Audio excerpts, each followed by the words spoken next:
There are 5 simple steps to speaking with confidence, and this video will walk you through them all. First, start with actionable definitions. When you speak and don't define the terms that you're talking about, people get confused. As they're talking here, notice that Nikhil Kamath immediately defines what a flat tax is. Flat tax tends to be the best way to raise more taxes.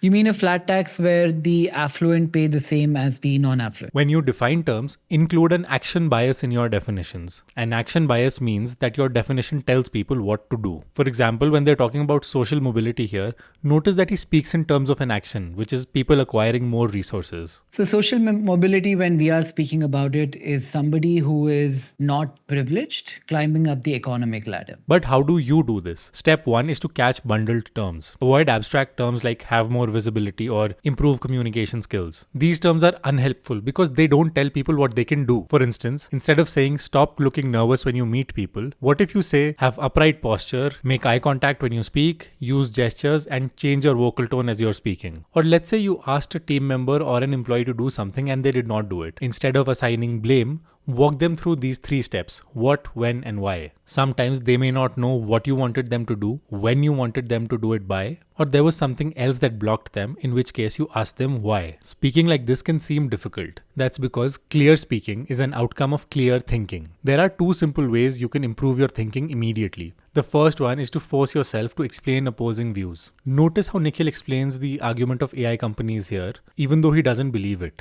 In a way, they seem to be making an argument that the world output is about $100 trillion. About 50 trillion of the 100 is coming from services. And they say if 10% of the services output is disrupted by AI, which is 5 trillion, it justifies all the infra spend that is happening around AI right now. I don't know if I buy the argument or not, but that's their argument.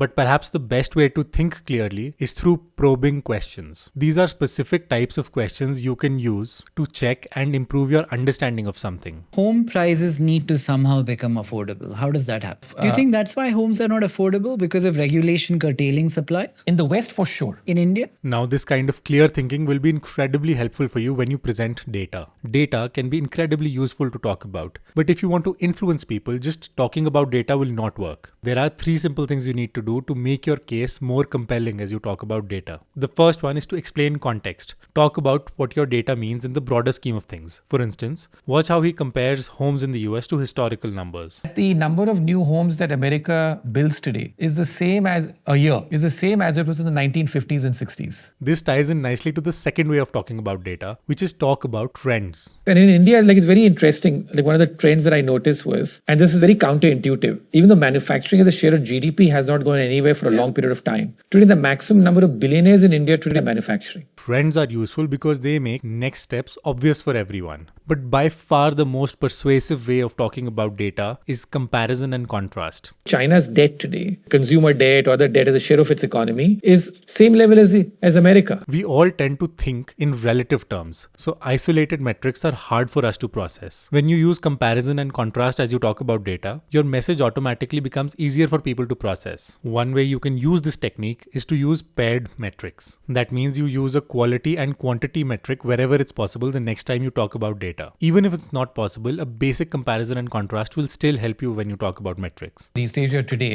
as an example, they were attracting FDI 3 to 4% of GDP. We have never really broken much above 1% of GDP. At this point, you might find that you lose people because you are getting too technical. The simple way to handle that is through sticky speaking. As he's talking about what a bubble means, notice that each of his points starts with the same letter, and that makes it easy for you to remember what he's talking about. I have 4 criteria to try and map out if we have a bubble or not. It deals with overvaluation, overinvestment, over leverage, and over ownership. The 4 O's that I call them. I've made a free bonus video that goes over exactly how to speak like this. The video is linked in the description below. Make sure you check it out. Even if you follow all these habits, you will almost certainly be required to disagree with people sometimes. To disagree with people without disrespecting them, pace their reality. That means talk about the likely objections other people all are already thinking of. As Ruchir is talking about the incentives of media, notice that he starts out by talking about what you might be thinking before he makes his point. Because what's happened there is that they've become very profitable and their subscription revenue drives their revenue model. It's not advertising so much anymore. It's there, but subscription is the overwhelming driver. Now you would imagine that in a subscription-driven model, it should be much more free press. And yet, because there's subscription-driven model, a lot of it is driven by very left-leaning people. If they see content which is anything to the right,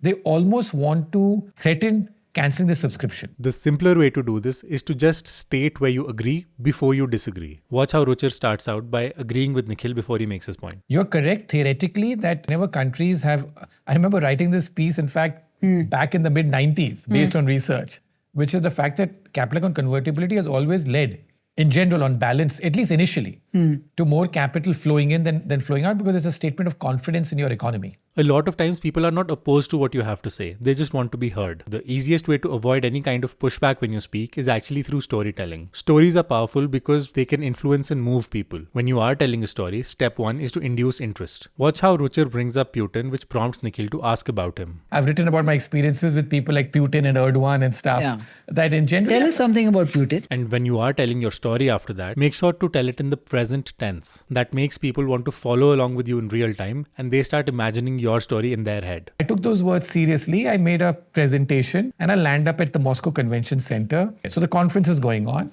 Putin arrives. He's on the stage. Christine Lagarde was the guest of honor. She was the French prime minister, finance minister those days.